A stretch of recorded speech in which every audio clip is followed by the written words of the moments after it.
नमस्कार दोस्तों, genius glimpse में आपका स्वागत है। दोस्तों, आज की इस वीडियो में हम चर्चा करेंगे भारतीय संविधान के बारे में, जिसके 3 पार्ट पहले ही आ चुके हैं। लिंक आपको डिस्क्रिप्शन में मिल जाएगा। दोस्तों, बहुत ही खास प्रश्न है इस वीडियो में, तो वीडियो पूरा देखना। तो बिना देरी करे वीडियो को शुरू करते हैं। आप चैनल पर नए हैं तो सब्सक्राइब करें और नई वीडियो के नोटिफिकेशन के लिए बेल आइकन को जरूर दबाएं। इस वीडियो का पहला सवाल है, कल्याणकारी राज्य का उद्देश्य है। ए. कमजोर वर्गों के कल्याण का प्रबंध करना। बी. अधिकतम संख्या का अधिकतम कल्याण सुनिश्चित करना। सी. सभी नागरिकों को स्वास्थ्य सुविधाएं प्रदान करना। डी. उपर्युक्त में से कोई नहीं।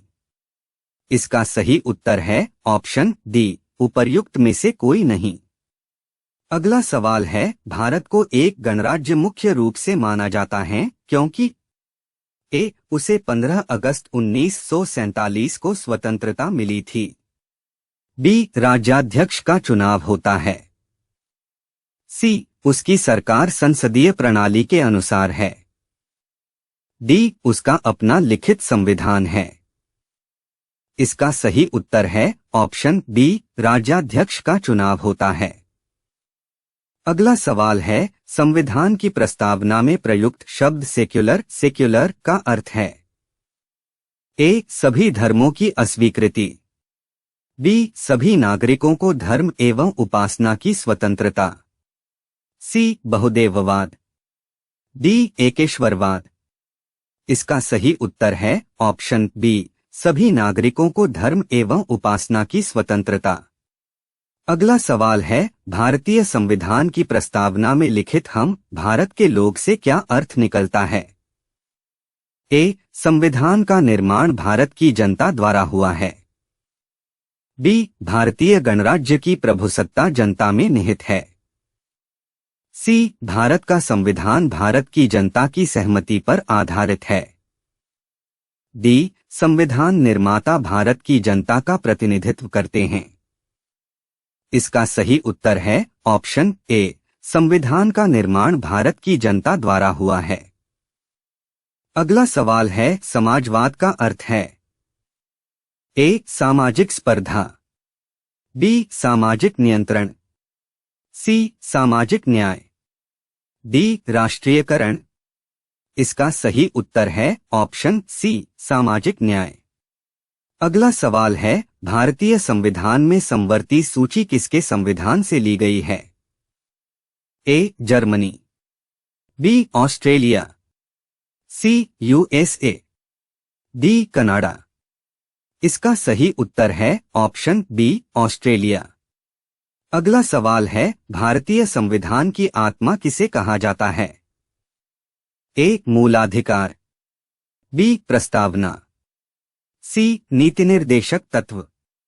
डी. उपर्युक्त सभी। इसका सही उत्तर है ऑप्शन बी, प्रस्तावना। अगला सवाल है, भारत में लौकिक सार्वभौमिकता है क्योंकि संविधान की प्रस्तावना प्रारंभ होती है। ए. प्रजातंत्रीय भारत शब्दों से। बी. जनता के जनतंत्र शब्दों से। सी. हम भारत के लोग शब्दों से। डी. जनता के लोकतंत्र शब्दों से। इसका सही उत्तर है ऑप्शन सी, हम भारत के लोग शब्दों से। अगला सवाल है, भारतीय संविधान की प्रस्तावना पर किस क्रांति का प्रभाव नहीं झलकता है। ए. चीन की क्रांति 1912। बी. फ्रांसीसी क्रांति 1789। सी. बोल्शेविक क्रांति 1917। डी. अमेरिकी क्रांति 1776। इसका सही उत्तर है ऑप्शन ए, चीन की क्रांति 1912। अगला सवाल है, संविधान के अंतर्गत भारतीय लोकतंत्र के आदर्शों को हम कहां देख सकते हैं। ए. भाग 3। बी. भाग 4। सी. भाग 1। डी. प्रस्तावना। इसका सही उत्तर है ऑप्शन डी, प्रस्तावना। अगला सवाल है 42वें संविधान संशोधन अधिनियम 1976 द्वारा प्रस्तावना में किस शब्द को नहीं जोड़ा गया? ए. एकता और अखंडता, बी. धर्मनिरपेक्ष, सी. गुटनिरपेक्ष, डी. समाजवादी। इसका सही उत्तर है ऑप्शन सी, गुटनिरपेक्ष। अगला सवाल है भारतीय संविधान ने किस प्रकार के लोकतंत्र को अपनाया है? ए. लोकतांत्रिक राजतंत्र, बी. लोकतांत्रिक गणतंत्र, सी. वंशानुगत लोकतंत्र, डी. संवैधानिक राजतंत्र। इसका सही उत्तर है ऑप्शन बी, लोकतांत्रिक गणतंत्र। अगला सवाल है भारतीय संविधान की प्रस्तावना में वर्णित लोकतंत्र को किस रूप में स्वीकारा गया है? ए. आर्थिक लोकतंत्र, बी. राजनीतिक राजतंत्र, सी. सामाजिक राजतंत्र, डी. उपर्युक्त सभी। इसका सही उत्तर है ऑप्शन डी, उपर्युक्त सभी। अगला सवाल है भारतीय संविधान की प्रस्तावना के अनुसार भारत के शासन की सर्वोच्च सत्ता किसमें निहित है? ए. जनता, बी. राष्ट्रपति, सी. संसद, डी. मतदाता। इसका सही उत्तर है ऑप्शन ए, जनता। अगला सवाल है भारत की संप्रभुता, एकता तथा अखंडता को अक्षुण्ण बनाए रखने तथा उसकी रक्षा करने का प्रावधान किया गया है। ए. नीति निर्देशक सिद्धांत में, बी. मूल कर्तव्य में, सी. प्रस्तावना में, डी. मूल अधिकार में। इसका सही उत्तर है ऑप्शन सी, प्रस्तावना में। अगला सवाल है भारतीय संविधान की प्रस्तावना में जिन आदर्शों एवं उद्देश्यों की रूपरेखा दी गई है उनकी आगे व्याख्या की गई है। ए. राज्य के नीति निर्देशक सिद्धांतों एवं मूल कर्तव्यों में, बी. मूल अधिकारों के अध्याय में, सी. मूल अधिकार राज्य की नीति निर्देशक सिद्धांतों एवं मूल कर्तव्यों में, डी. संविधान के पाठ में कहीं नहीं। इसका सही उत्तर है ऑप्शन सी, मूल अधिकार राज्य की नीति निर्देशक सिद्धांतों एवं मूल कर्तव्यों में। अगला सवाल है संविधान सभा में प्रस्तुत उद्देश्य प्रस्ताव में अभिव्यक्ति विचार को भारतीय संविधान के किस भाग में पूर्णतः शामिल किया गया है? ए. राज्य की नीति निर्देशक तत्व, बी. प्रस्तावना, सी. मूल कर्तव्य, डी. मौलिक अधिकार। इसका सही उत्तर है ऑप्शन बी, प्रस्तावना। अगला सवाल है भारतीय संविधान की प्रस्तावना से क्या स्पष्ट नहीं होता है? ए. शासन के ध्येयों का विवरण, बी. संविधान का स्रोत, सी. संविधान को लागू करने की तिथि, डी. संविधान को अंगीकृत, अधिनियमित और आत्मार्पित करने की तिथि। इसका सही उत्तर है ऑप्शन सी, संविधान को लागू करने की तिथि। अगला सवाल है निम्नलिखित में से किन उद्देश्यों को भारतीय संविधान उद्घोषित नहीं करता है? ए. विचार, अभिव्यक्ति, विश्वास, धर्म और उपासना की स्वतंत्रता, बी. सामाजिक, आर्थिक और राजनीतिक न्याय, सी. प्रतिष्ठा और अवसर की समता, डी. अंतर्राष्ट्रीय शांति और सुरक्षा की अभिवृद्धि। इसका सही उत्तर है ऑप्शन डी, अंतर्राष्ट्रीय शांति और सुरक्षा की अभिवृद्धि। अगला सवाल है भारतीय संविधान की प्रस्तावना में देश का कौन सा नाम उल्लिखित है? ए. भारत और भारतवर्ष, बी. हिंदुस्तान और भारतवर्ष, सी. भारत और हिंदुस्तान, डी. भारत और इंडिया। इसका सही उत्तर है ऑप्शन डी, भारत और इंडिया। अगला सवाल है भारतीय संविधान किसके द्वारा स्वीकृत है?